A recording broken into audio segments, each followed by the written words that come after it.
बिस्मिल्लाहिर्रहमानिर्रहीम। जहाँ भी रहें हैप्पी रहें और हेल्दी रहें। तो मैं हूँ आसिया और वेलकम करती हूँ आपको अपने किचन में। आज हम बिल्कुल हलवाई स्टाइल में बहुत ही मज़ेदार हलवा तैयार करेंगे। ऐसा हलवा आम तौर पर हलवा पूड़ी के साथ ही पसंद किया जाता है। आज हम बहुत ही मज़ेदार हलवा तैयार करेंगे। उम्मीद करती हूँ आपको ये हलवा बहुत ही पसंद आएगा। यहाँ पर सबसे पहले जो है मैंने एक बाउल ले लिया है। 250 ग्राम के करीब मेरे पास सूजी है, वो मैं इसमें शामिल करूँगी। और 250 ग्राम का हाफ़ मैं मज़ीद सूजी का इसमें शामिल करूँगी। 1.5 कप के करीब हमने सूजी एक बाउल में शामिल कर दी है। उसके बाद मैं एक बर्तन ले लूँगी। 1 कप के करीब मेरे पास ऑयल है, वो मैं इसमें शामिल करूँगी। अगर आपके पास घी है तो वो भी आप शामिल कर सकते हैं। सूजी मैं इसमें शामिल कर दूंगी ऑयल में। और अब हमने इसको बिल्कुल लो फ्लेम पे जो है भून लेना है। हाई फ्लेम पे नहीं भूनना, बिल्कुल लो फ्लेम पे धीमी आंच पे हम इसको भूनेंगे। तकरीबन 5 मिनट तक हम इसको भूनते रहेंगे। इतना भूनेंगे कि बस इसमें बहुत ही प्यारी सी खुशबू आने लग जाए।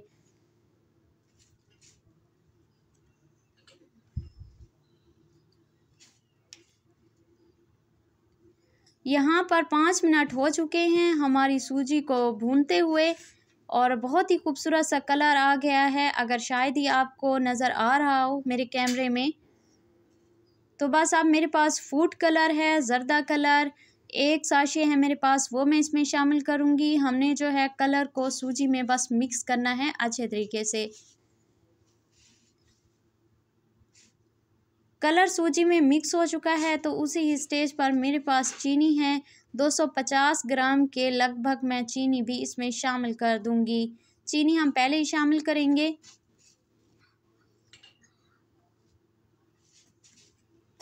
अब हमने जो है बस चीनी को अच्छे तरीके से सूजी के साथ ही मिक्स कर लेना है। इसको बहुत ज़्यादा पिघलाना नहीं है, बस अच्छे तरीके से चीनी हमारी सूजी के साथ ही मिक्स हो जाए।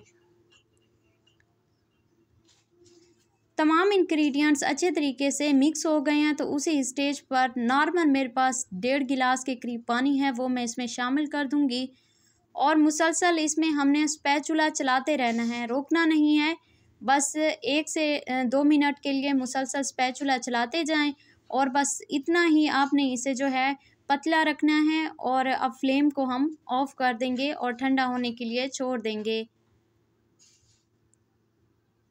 यहाँ पर बहुत ही खूबसूरत सा हमारा हलवा जो है बनके तैयार हो चुका है। कलर देखिए ठंडा होने के बाद बहुत ही खूबसूरत आया है। अगर आप चाहें तो आप इसके ऊपर ड्राई फ्रूट भी अपनी पसंद के शामिल कर सकते हैं। अब मैं आपको चेक करवाती हूँ कि हमारा जो है हलवा कितना ही गाढ़ा हो चुका है ठंडा होने के बाद।